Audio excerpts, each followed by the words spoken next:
दोस्तों, आप सबके दिमाग में कभी ये बात आई है कि माता सीता जो जगत जननी है, सारी सृष्टि की स्वामिनी है, भगवान राम की पत्नी अर्धांगिनी है, भगवान राम जो सारे सृष्टि के रचयिता हैं, स्वामी हैं, ऐसी शख्सियत को, ऐसी माता सीता को रावण इतनी आसानी के साथ कैसे हर के ले गया? सोचने वाली बात है। आपको पता है इसका जो रीज़न है ना, वो हमारे जीवन से डायरेक्ट कनेक्ट करता है, हमारी पर्सनल लाइफ से डायरेक्ट कनेक्ट करता है। अगर आप जानना चाहते हैं तो इस वीडियो को अंत तक जरूर देखिएगा।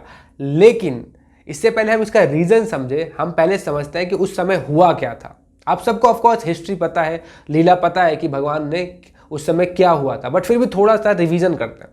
हुआ क्या था, एक गोल्डन कलर का, एक गोल्ड का ऑलमोस्ट हिरन था जो कि बहुत चमक रहा था, बहुत ही अट्रैक्टिव था, जो माता सीता के जब नज़र के सामने आया तो माता सीता बहुत ज़्यादा अट्रैक्ट हुई।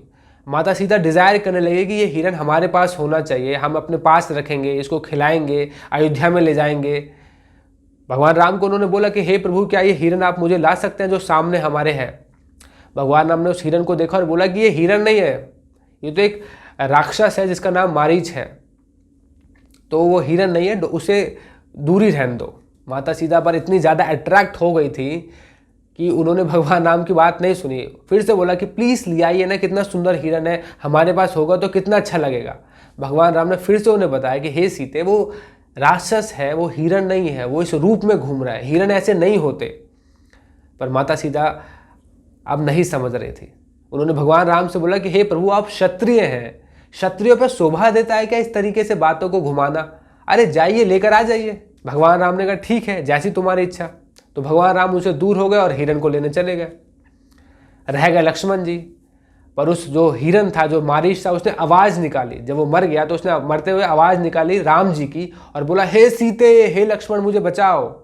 माता सीता घबरा गई और लक्ष्मण से बोला कि जाओ लक्ष्मण, देख कर आओ क्या हो रहा है वहाँ पे।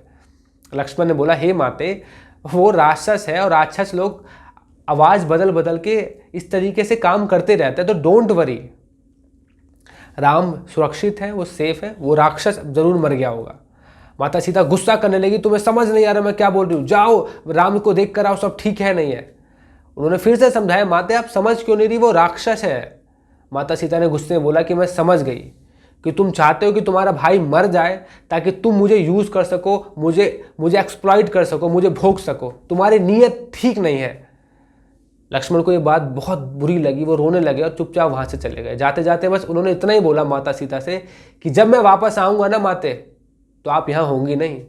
और उसके बाद क्या हुआ आप सबको बताने की आवश्यकता नहीं है।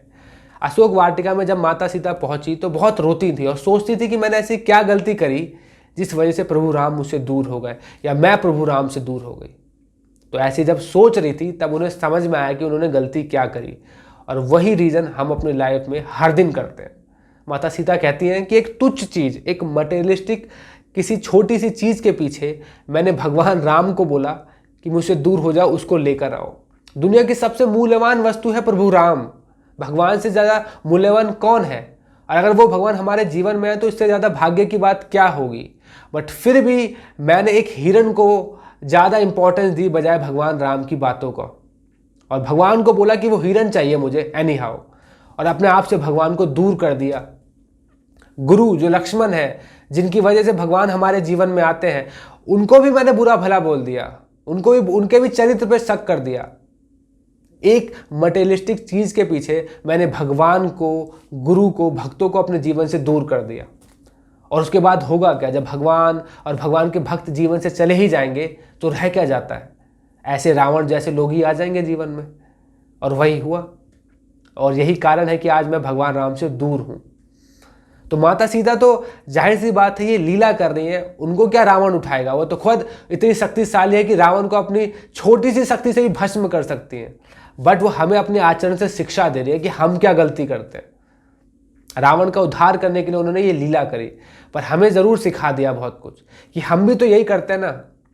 हम भगवान की भक्ति करना शुरू करते हैं, भगवान को इंपॉर्टेंस देते हैं, हमें पता भी चल जाता है कि भगवान का हमारे जीवन में कितना बड़ा रोल है, फिर भी हम क्या करते हैं? हे प्रभु मुझे ये दे दो, मुझे वो चीज़ अट्रैक्ट करिए, काश मुझे ये दे दो। कई बार वो चीज़ हमें नहीं मिलती तो हम भगवान को भला बुरा बोलने लगते हैं कि हे भगवान, आपने हमारे जीवन में किया क्या है, बस दुखी दिए जा रहे हो, एक चीज़ मांगी थी वो भी नहीं दे रहे आप मुझे। इस तरीके से भगवान को हम क्रिटिसाइज करने लगते हैं। और ऊपर से कई बार जीवन में जो भक्त आते हैं, जो हमें अच्छी शिक्षा देने का प्रयास करते हैं, हम उनको ही भला बुरा बोलने लगते हैं कि तुम तो चाहते हो, तुम तो खुद अपने जीवन में कुछ कर नहीं पाए, अब हम करना चाहते हैं तो हमें रोक रहे हो, तुम ऐसे हो, तुम वैसे हो, तुम सिर्फ पैसा लूटना जानते हो, तुम पैसे के लिए मेरे पास आए हो। इस तरीके से भगवान के भक्तों का, साधु संतों का भी हम निरादर करने लगते हैं। सो एक तो हम अपने पर्सनल अटैचमेंट्स की वजह से भगवान से लड़ जाते हैं, उनको अपने जीवन से दूर कर देते हैं। और जो भक्त हमारे लिए मेहनत करते हैं, हमें वापस भगवान से हमारा रिश्ता बनाने का प्रयास करते हैं, हम उनको भी नीचा दिखा के उनको भी अपने से दूर कर देते हैं। और जब ये दोनों हमारे जीवन से चले जाते हैं तो फिर आते हैं रावण जैसे लोग, जो हमें सिर्फ नोचना चाहते हैं, और फिर हम पूरे जीवन रोते रहते हैं कि हे प्रभु। जिस पर माता सीता तो समझ गई, पर हम तो फिर भी नहीं समझते, हम तो फिर भी भगवान को ही भला बुरा बोलते हैं कि भगवान इतना दुख आ रहा है, इतने बुरे बुरे लोग मेरे जीवन में क्यों आ रहे हैं, बिकॉज हम अच्छे लोगों को आने नहीं दे रहे। हम ऐसा नहीं सोचते कभी। सो वीडियो में यही समाप्त करूँगा। शिक्षा बस यही देना चाहूँगा कि अच्छे लोग, भगवान हमारे जीवन में हमेशा आसपास ही रहते हैं, बट हम ही अपने अटैचमेंट्स में, अपने चीज़ों में इतने उलझे हुए हैं कि हम उनको अपने से दूर कर देते हैं। तो आंखें खुली रखें, कान खुले रखें, ध्यानपूर्वक भगवान की भक्ति करें, शास्त्रों को समझें। शास्त्रों से और साधुओं से हमें पता चलता है कि हमारे जीवन में क्या वास्तविक सही है और क्या नहीं, क्या वास्तविक में मूल्यवान चीज़ है, क्या नहीं। अगर हम खुद से जज करने लगते हैं तो कई बार हम डिस्ट्रैक्ट हो जाते हैं और हिरन से इतने अट्रैक्ट हो जाते हैं कि भगवान को दूर कर देते हैं। तो वो गलती ना करें। तो आई होप वीडियो पसंद आई होगी। पसंद आई है तो प्लीज़ लाइक कीजिएगा, कमेंट्स करके बताना कि आपने क्या शिक्षा ली इस वीडियो से, और दूसरों के साथ भी शेयर जरूर कीजिएगा इस वीडियो को, ताकि ज़्यादा से ज़्यादा ये मैसेज लोगों तक पहुँच सके। चैनल सब्सक्राइब कीजिएगा। Thank you so much. Hare Krishna.